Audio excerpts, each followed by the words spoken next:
G'day YouTube, my name's Lance. Welcome to Bundy Bear's Shed. Well look, this video is just a little catch-up video on the Massey Ferguson 65 here.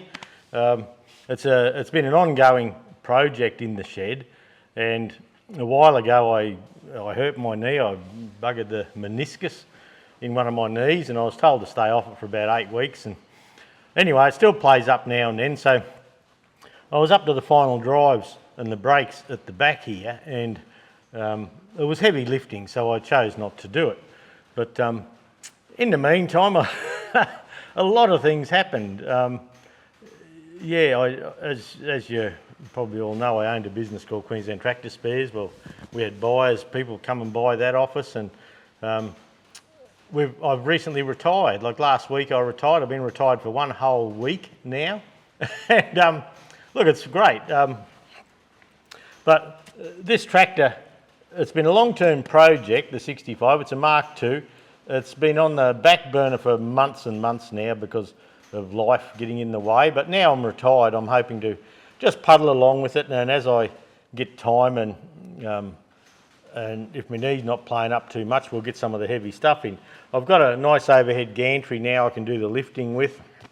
I've got a section over just on this side of the tractor there where I can probably film under good lights, and so that will be coming up. But this little video is just a catch-up video on what's going on with it, where we got to with it. I filmed a few little bits and pieces through the week here, and one of them was making a new Banjo bolt for the oil pipes on this tractor here. When I split the tractor, or when I pulled it apart originally, one of the Banjo bolts here was broken, or I broke it getting it out, and I had to get an easy out, drill it out with a reverse twist drill and get it out, and I had to make one. So through the week there, not yesterday, the day before, I went across to the lathe and I made a new Banjo bolt and I fitted it to the tractor. I filmed that. The breather tube here, we couldn't buy a crankcase breather tube through Massey Ferguson in Australia, so I've made one of them up out of a couple of bits and pieces. So hopefully I'll be back on it soon. Watch this little video coming up. It's just a little snippet of a few little odd jobs we're going to do, or I've done. I'm just doing this little introduction after the fact, and I'm going to pull this radiator back out. It's just sitting there. I've got a couple of fins to straighten up. It's brand new, but just from being shifted, and we had a big shed shuffle, so there's a bit to do. I'm going to paint in through here. So with the radiator out, I'm going to try and paint right down in around the bottom pulley there, the timing cover, the fan blades, in the radiator shroud and the front of the radiator here. So when I assemble it and I paint it later, I'm not trying to get in all funny angles. I know I've got a good coat of paint everywhere. So you may see a little bit of Stonely grey here already. I painted some wheels and I painted a carryall, a Ferguson carryall, and I had a bit of paint left. So as the tractor was primed, it had an etch primer and a primer filler on it. So where you see the Stonely grey, that's just an intermediate coat that it had hardener in it, so I can paint over the top without fear of it crackling. And the light grey you see here, that's a primer undercoat. So over the next few weeks, hopefully I can bring out a video every week or so, and we'll see how we go. Now I've got a bit of time. So being retired for one whole week this afternoon, I'm into it. Watch me go. Being retired for one whole week, we are rested up a little bit, and we've got most of our business commitments out of the way now, so I can just come up here and fiddle and diddle and just come up here to eat me lunch if I feel like it and have a sleep in the chair. But look, anyway, welcome back to the series. Watch this little video coming up. It's just a few snippets, and there may be a few with just interesting little snippets coming up until I can get into the brakes. I have the pressed steel rears now for it, which it took me a long time to find, but I have a set of them here now, so I've got to sand them, paint them. The final drive housings all need needle scaling and cleaning up, so follow along. Hopefully we're back on track, and it'll just be a slow progress forward. The fuel tank can sit on. Once I get the dash, I had to buy a whole brand new battery carrier. The other one was just rotted out beyond repair, so I got a really good one of those now that's been sandblasted. It's got CRC rust converter on it. It probably needs a little bit of this undercoat. And once I get that on, I can put the fuel tank on, and I have to sand the fuel tank and prime it and all that. So there's a lot of sanding, priming. I probably won't film an awful lot of that, but the fitting and the mucking around and the problems I have along the way, I'll let you know. So anyway, little video coming up now behind this introduction. I hope you enjoy it, and yeah, look, we'll see you in the next one, eh? Okay, I'm back on the 65, and I'm on the right hand side of the engine. This is a fuel lift pump I've got masked up. I had a bit of paint left over from another job, so I touched a bit up here a while back now. But what I'm over here for is there's an oil pipe that comes from the oil pump through here. There's a Banjo bolt that secures it to the engine through here. There's another one here, and this is where the cam goes, so this will lubricate the camshaft. The one up the front lubricates the timing gear and the front of the cam, I believe.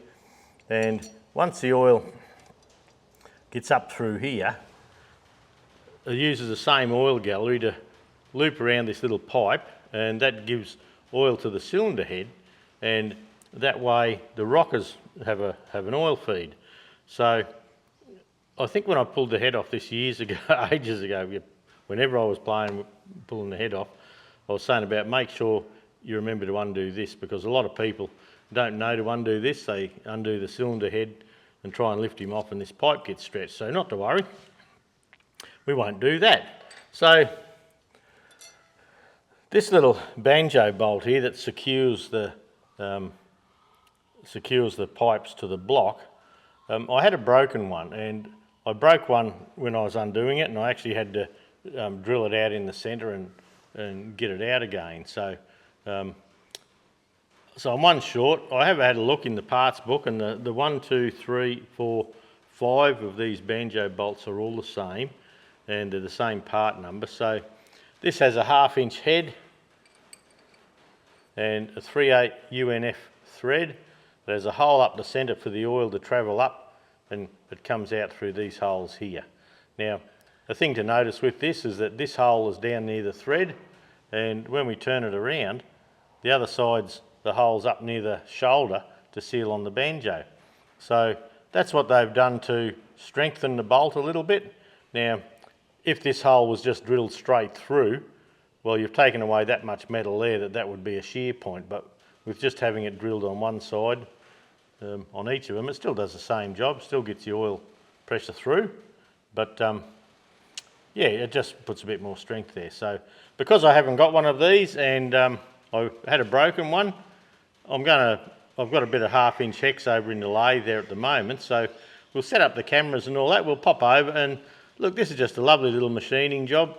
I'm not going to single point the thread. I'm just going to run a die down it, and yeah, look, 1/2 an hour on the lathe, and I should have a nice one made, hopefully. Famous last words. All right, we'll see you over the lathe, eh? Okay, I've got my little bolt here that we're going to try and reproduce. I've got a little bit of a 1/2 inch hex bar sitting in the 6-jaw chuck here. I've got a little plan made in pad, so that's the rough dimensions. It's a 3/8 UNF thread here, so yeah, the one I measured was 3.70, 0.370. Anyway, we'll just get it down to somewhere around that size. This shoulder here is slightly bigger, but that doesn't matter. But anyway, we'll just putt along and make one, and I'll keep that handy. We'll pop a little WNMG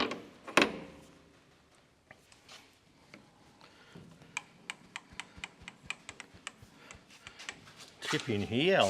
I might even turn it on. It'll probably work better like that, turned on. We'll pop over to Imperial, and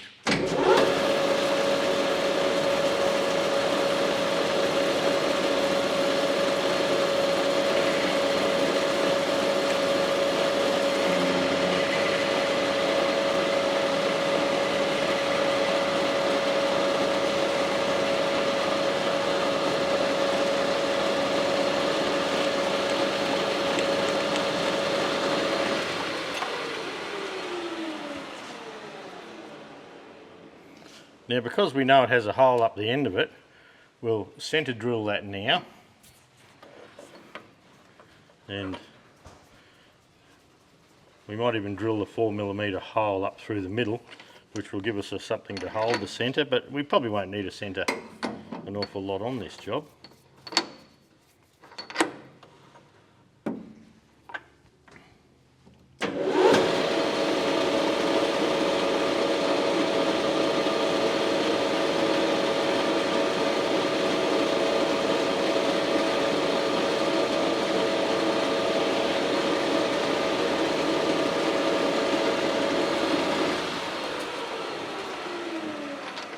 So that should give us something for the drill to follow in.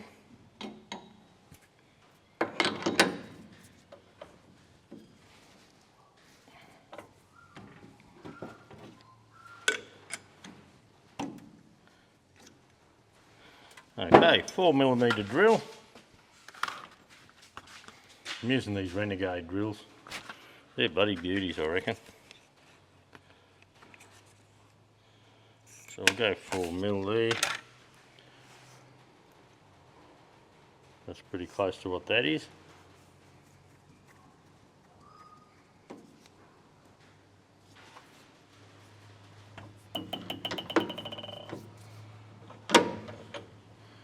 We'll bring that up so it's just sitting. The shank there is just starting there. And on the scale on the tailstock here, the thread is 22mm deep. So I'll bring my stool over so I can actually see what I'm doing. What are we sitting at there now? 36. Okay, let's go. I'll put a little bit of Triple X on just to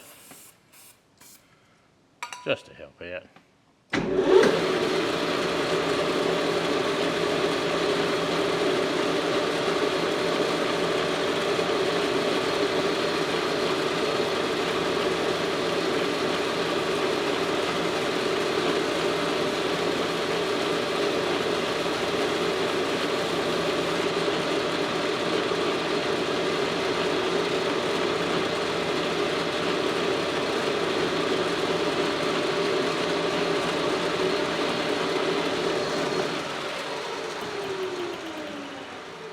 There you go, one 4mm hole drilled 22mm deep.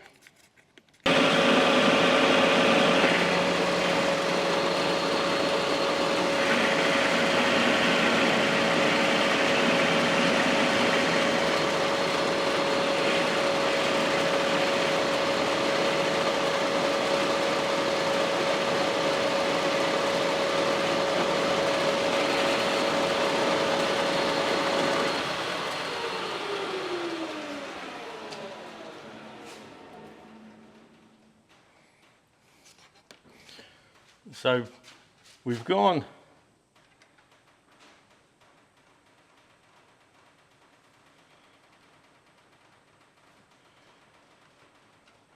.970, so we might have a bit of extra thread here we can take off a bit later, but we're very close. So I've gone pretty well all the way up to here. We just got to leave that step there and take this other down to 0.375. So I just need to measure that. What we have there now, 0.409.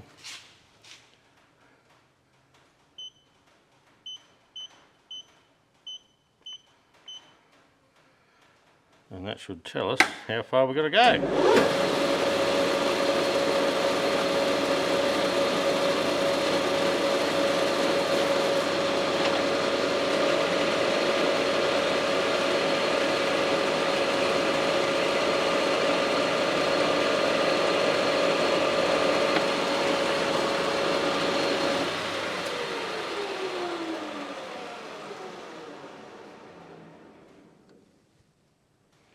.3890, yep, the DRO and the thing are the same. That's always good.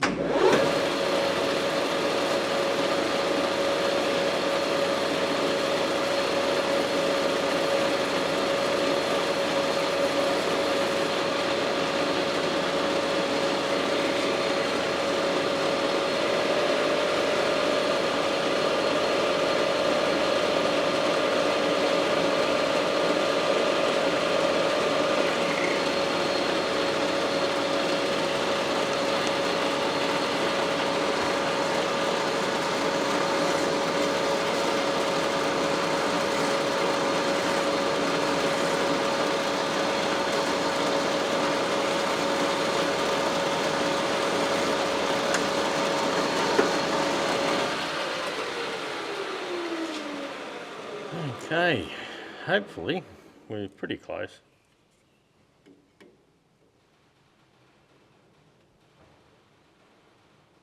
Yeah. So 0.375 was a 3/8 thread. This was 0.370. We're a couple of thou bigger than the sample one, but knowing a 3/8 thread should be up around there, I've done it that way. Alright, we'll get this out of the way. Okay, I've done the little thread there. I just did it by hand. I had to stop and start again. I had a truck turn up with some gear in it, so I had to jump on the forklift and unload it. But by all accounts, that's a 3/8 UNF thread. That's my story anyway. I'll just sharpen this corner up a bit.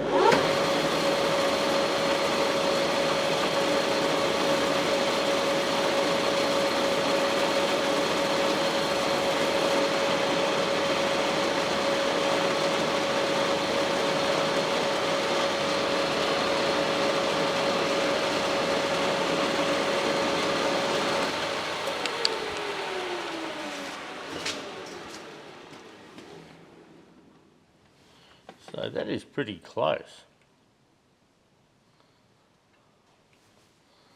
Very, very close.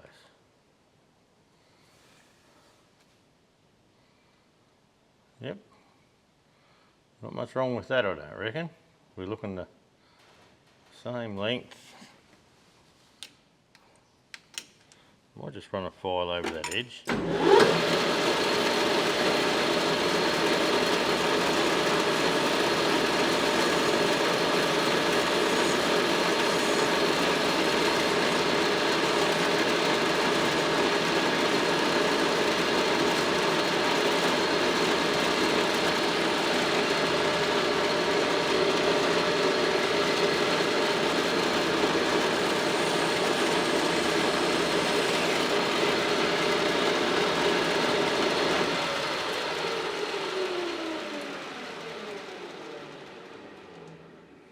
Okay, that's looking pretty damn good. I'd just like to check a couple of measurements again. This one here particularly. 308 thou.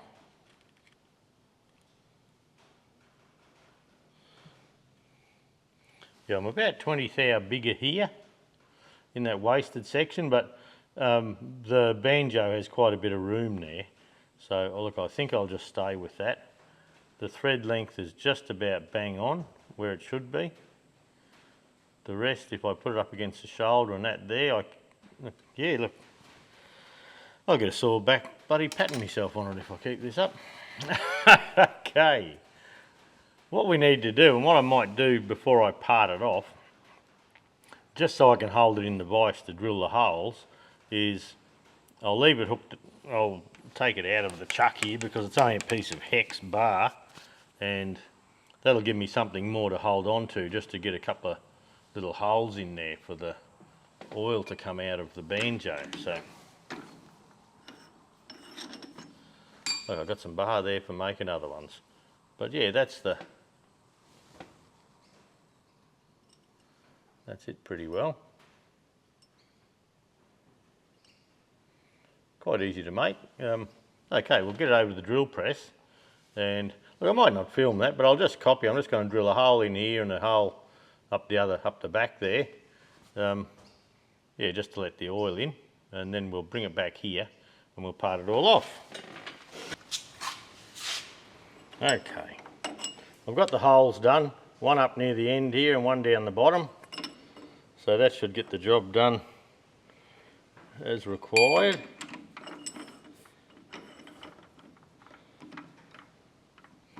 I'll leave that sticking out a little bit.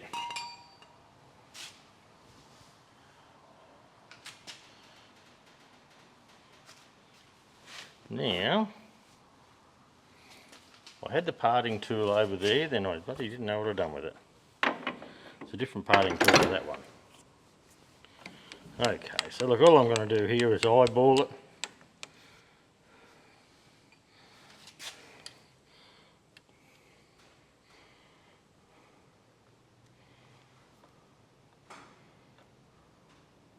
Fairly narrow head on it, but anyway, we'll just part this off, I think. We'll put a bit of possum pea on there. Oh shit, should have backed that off.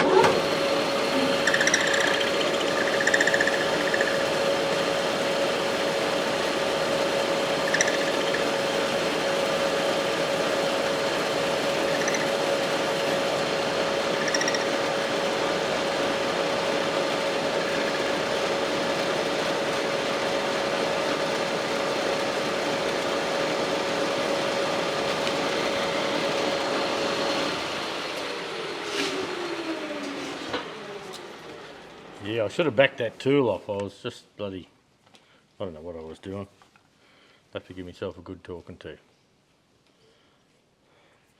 Okay, there's a little nib there I need to get off on the belt sander. But apart from that, that has to be pretty good. And that will do the job, I'm sure. Line them up together.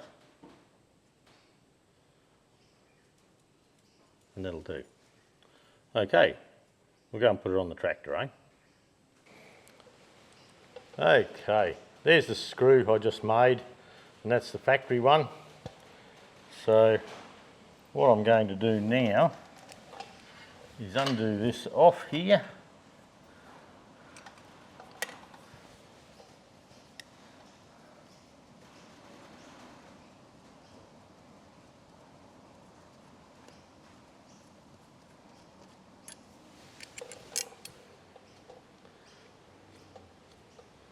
A little paint there, but that's okay. And they're nice smooth surfaces, so I'm not going to get too concerned. Okay, so we're going to put a copper washer on the bolt.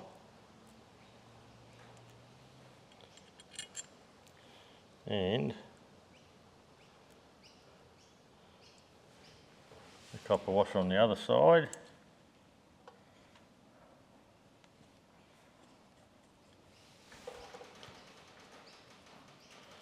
Same up here. This one's the new one.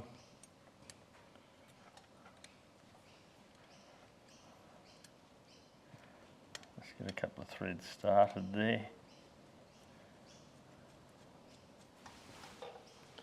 And the same back here. It does feel nice and smooth there, so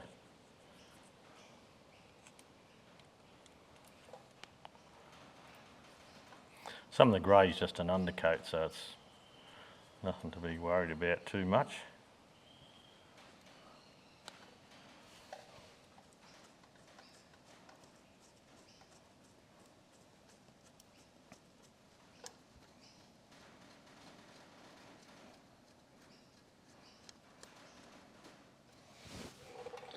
Okay, now we can nip that up.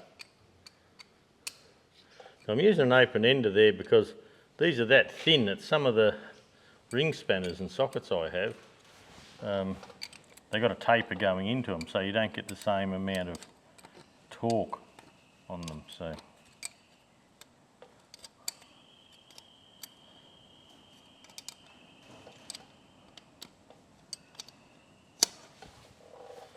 by the time we get a bit of paint over on top of these, I'm not going to nip these right up hard at the moment in case I'm going to do them up firm so they don't leak, but I'm not going to get right into them.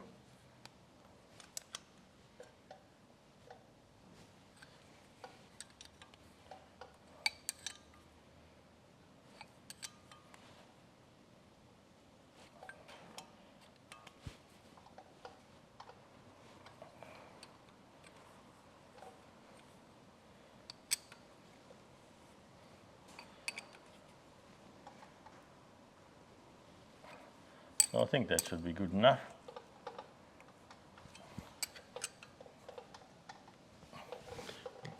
The washers are just a little big maybe.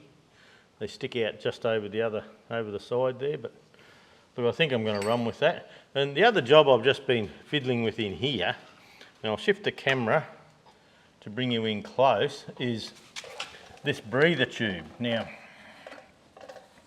this breather, on the pipe coming down the front there's a one-piece hose that comes up. And Massey don't have it anymore, so I've got an angle off a John Deere oil cooler. I've cut a little piece of pipe and I have another one, so I've joined them up, and that there, by the time I get them all sitting there, now see that's on a little angle forward, so I probably need, see if I disconnect that, I may be able to.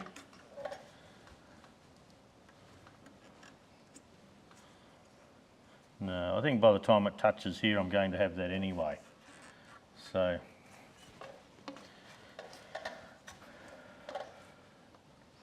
I think that'll be okay. I will get a couple of hose clamps to come in through here, and you can see just in the back there where it comes onto the tappet cover, the rocker cover. So I'll get a couple of clamps on that. I'll clamp this, well I might need to clamp the middle. I'll clamp down here. And I'll clamp up the top here, and if we pull the tappet cover off, this might slide out. It's only a breather, there's no pressure there. It drains down the bottom there to the bottom of the pipe, is just behind the front pulley. So I might be able to, yeah, there you go. You can see the bottom of it down in through there. So there's no pressure there. It's just to take away any positive crankcase pressure and relieve it. So yeah, you can see the join there. It's a little bit hard to see. There's things around it everywhere, thermostat housing. So anyway, that'll do for that. That's a little bit of a catch up on what we were doing. I'll straighten that up. You can see the radiator there. I am going to put some paint on the radiator, take the radiator out and paint in behind here, behind the fan and the water pump, in back through this way. So, because they're often hard to get in there, and with the radiator out, I can put a bit of hardener in the paint in the Stoneleigh grey. I can blow in through there, get down in through here, before the radiator shroud and the radiator and all come in through here. So I'd say that that's the next little job here, in tidying up loose ends. But yeah, look, that might do us for this little one.